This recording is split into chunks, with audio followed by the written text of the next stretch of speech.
Hey guys, how the hell are ya? Time for an all-new unbiased gear review, and today we are taking a look at the Friedman JJ-100.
So first, let's go over some specs of this beautiful amplifier head. So, this is the 100 watt signature model for Jerry Cantrell from the band Alice in Chains. And this is a very kick-ass little beast that is based on the Friedman Brown Eye. We do have some unique appointments that make it the JJ-100. For instance, it does have the JBE mode on here, which definitely just shapes the Harry Brown Eye tone a little bit more to Jerry's liking. This model is a 2-channel amp with 4 EL34 power amp tubes, as well as 4 12AX7 preamp tubes. We do have a very transparent effects loop on the back. We have variable impedance for the speaker output. We also have a line out with a control for the level located on the back as well, if you want to use that. We have switch on the back for the mode so that you can switch between the regular Brown Eye mode and the JBE mode. There's also a foot switch that you can use for this amp to go between the two channels. One thing that you do need to know, for those of you guys that know what the Double J is like and know what it looks like, you'll notice that there are some mods that have been done to this one. Those mods were done by Friedman Amplification, so this is technically factory modded. We do have controls on the front for channel volume and channel gain, specifically for the JBE mode, because there is a little bit of a volume drop between the BE mode and the JBE mode, so that is definitely something that helps to address that. The switch that's on the front that goes between the two channels has been modded to be a 3-way switch, so that now you can also access the JBE mode right from the front. And also, this amp is modded with the extremely popular Friedman Thump Mod, which basically adds a really responsive resonance control to the back, so that if you want to pump up the low end a little bit more on this, or a whole lot more, as is the case, you do have that option available as well. So let's not waste any more time. Let's just get right into the tone demo. For the purposes of the tone demo, I will be using my trustworthy Framus television model with the Seymour Duncan Alnico 2 Pro humbuckers for those crisp, clean highs and that warm low end.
So overall, my final thought about this beast, Jesus Christ, dude, this thing might be seriously one of my favorite amps that I have ever had the pleasure of plugging into. Now, granted, it has been modded, and for sure, the Thump Mod has something to do with that, because before I even messed with the Thump Mod, I had the bass maxed out on this thing, and I was getting a good tone out of it, but it needed that extra push in the low end, if you ask me. So having that Thump Mod on the back of this head made a world of difference and really pushed this thing to where it needed to be, in my opinion. I love how cutting the tone is. Like I was telling my buddy Brandon, who brought this thing over, by the way, thank you so fucking much. What I was telling him earlier was that normally on a lot of amps, my go-to settings to get something that I like for the super extreme and heavy shit is I like to drop the mid-range way the hell down and kind of scoop it out. Either completely off to about maybe 9 o'clock, just as a starting point, and then I alter there from taste. Here, I found myself pumping up the mid-range a bit because it was just sitting so perfectly in just a really, really nice frequency range to where when I pumped up the mid-range to about maybe like 1 o'clock, 2 o'clock on this head, it was nice and cutting. It was not honky at all. It just sounded really, really good, really rich and full-bodied. The low end is really, really hard hitting. It's not super immediate, but it's pretty damn close. And that is definitely making it sound way better than we expected it to on the extended range instruments. So 8 strings actually sounded really, really awesome with this. The brutal, extreme death metal stuff sounded great. We tried it doing black metal stuff. It sounded awesome. Thrash metal, it sounded great. It's kind of super well-rounded no matter what type of metal you want to perform on it. The high end, too, was really, really nice. The presence knob was a little bit more upper mid-rangey as opposed to like that super crisp top end that you typically would associate with a presence knob. So I found myself tweaking the presence knob a little bit more than the treble control and getting a really nice crispness out of that that wasn't super bright or shrill or anything. Overall, I would say honestly the EQ on this was just kind of perfectly tuned. Every single thing that I would touch would only enhance like the most perfect of frequency ranges to my ears. It was just super easy to get a really killer tone out of this, pretty much no matter where we put the knobs and pretty much no matter what cabinet we were running it into in the 2 Notes wall of sound. So, sounded absolutely fantastic. If there's anything I could say is a slight gripe, for those of us that have these shelving units that we are sort of kind of creating a high gain tower of power with, this thing was originally going to sit on this shelf and it just did not fucking fit because it is so goddamn wide. So this is definitely an extremely wide amplifier head, and that might be something you're not necessarily used to. That said, though, it was also rather lightweight, all things considered, for it being a super wide head. So if I remember right, I want to say that I read that it weighs in at something like 43 pounds or thereabouts. And honestly, that puts it at lighter than my PV Ultra Plus and lighter than my high watt custom Super High 50. But yeah, overall, final opinion, I would definitely put this in one of maybe the top, I don't know, maybe 3 to 5 amplifier heads that I have ever played. It sounded absolutely fucking phenomenal, just incredible in every setting we put it into, and I've got a lot to think about as a consumer here. Hey guys, this is my bro Brandon. He's brought over a few cool things for me to review in the past, including today's amp, the Friedman JJ-100. Say hi, Brandon. Hey, how's it going, guys? So I thought it would be cool to get him in this, just so, if nothing else, let's have him check out the beer that we're going to have today. So, what am I drinking today? Let's go to the beer fridge and find out. Today, from one of my absolute favorite breweries, Avery, out of Boulder, Colorado, I am having the 16.2% alcohol by volume Quintiki, which is an Imperial Blonde Ale. Looks like it is barrel-aged, number 58 in our barrel-aged series. Imperial Blonde Ale, aged in rum barrels with pineapple, coconut, orange, and nutmeg. So I anticipate this being a really rich and complex flavor. It's going to be interesting. Okay, my friend pours a very, very nice golden color, slightly reddish, slightly orangish. Thank you.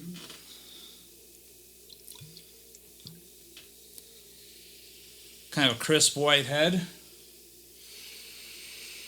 Definitely an interesting... A lot going on there. Yeah. Very, It's kind of funny. You can't really pick out any of the individual things that it said was in it. It's like they're all just kind of an amalgamation. It's kind of sweet, kind of complex, a little spicy. Anyways, cheers my man. friend. Thanks so much.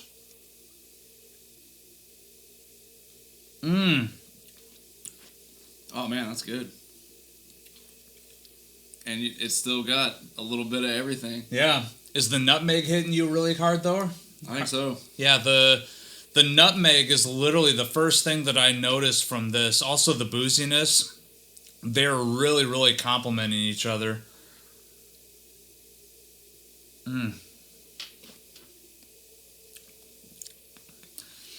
Yeah, the pineapple and the coconut, not so much. Like, I kind of feel like they're there, but the nutmeg is very, very much overpowering it. I feel the pineapple, I can taste it. You can taste the pineapple? The pineapple, yeah. I will say this, as much as I'm saying that the nutmeg is overpowering it, though, like, not in a bad way at all. It's not subtle at all, but it's only adding to the complexity of this flavor. I really, really like this. Quintiki from Avery in Boulder, Colorado. So that's it for me. Thank you guys so much for tuning in. Like this video, subscribe to this channel. There's tons more metal guitar oriented content to come. And remember, take what you do seriously, but do not take yourself very seriously.